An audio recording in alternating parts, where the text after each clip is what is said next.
Mr. Speaker, the Manitoba Liberal Party has repeatedly called on this NDP government to provide multi-year funding for universities so they can better plan ahead. 2 years ago, the NDP made a solemn budget commitment to have multi-year funding for universities, to increase operating grants by 5% a year for the next 3 years.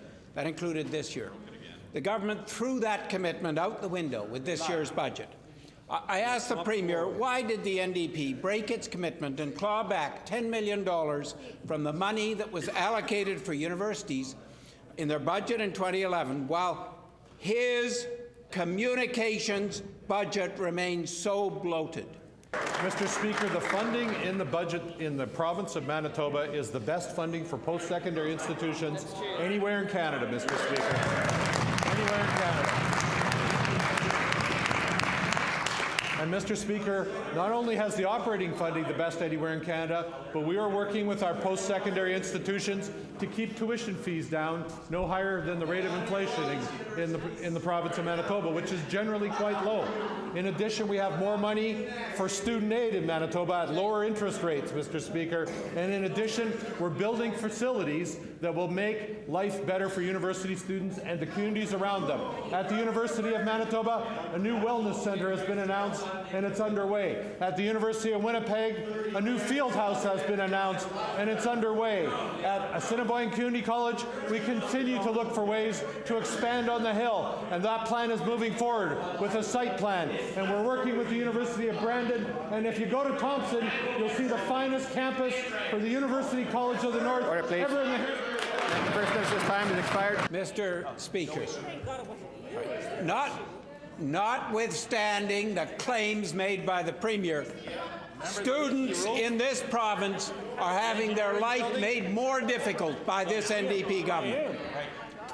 The government's decision to change legislation so they raise the PST without having a referendum and consulting Manitobans, including students, about how this tax hike will in fact affect students, continues to outrage people in Manitoba. Yes. Students will now be paying an extra 1% tax on computers, school supplies, countless other items.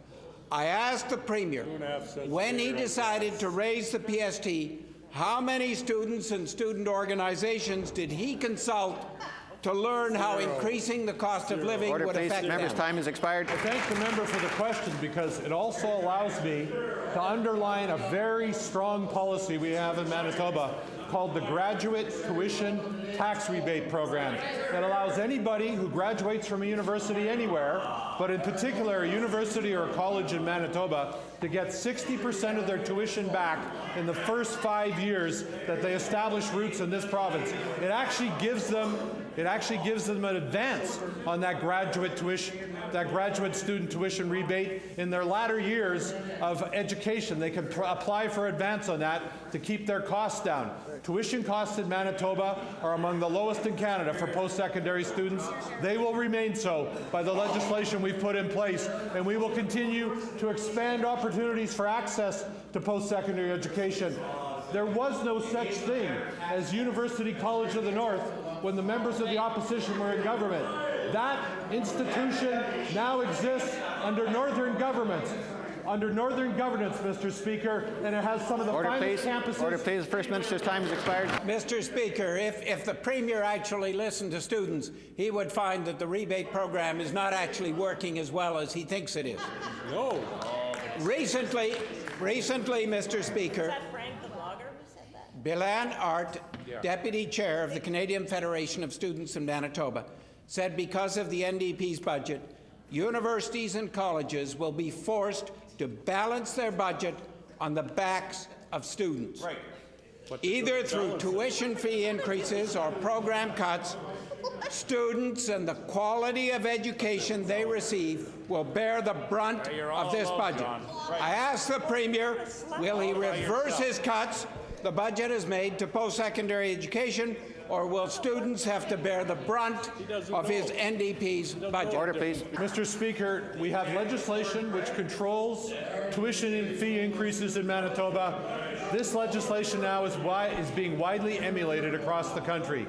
We have given the largest increase to the post-secondary sector of any provincial government across the country, Mr. Speaker. And I only need to remind the leader of the Liberal Party and the member for River Heights that when he sat at the cabinet table in the 90s, the reductions to post-secondary education in the 95-96 budget. Order, please.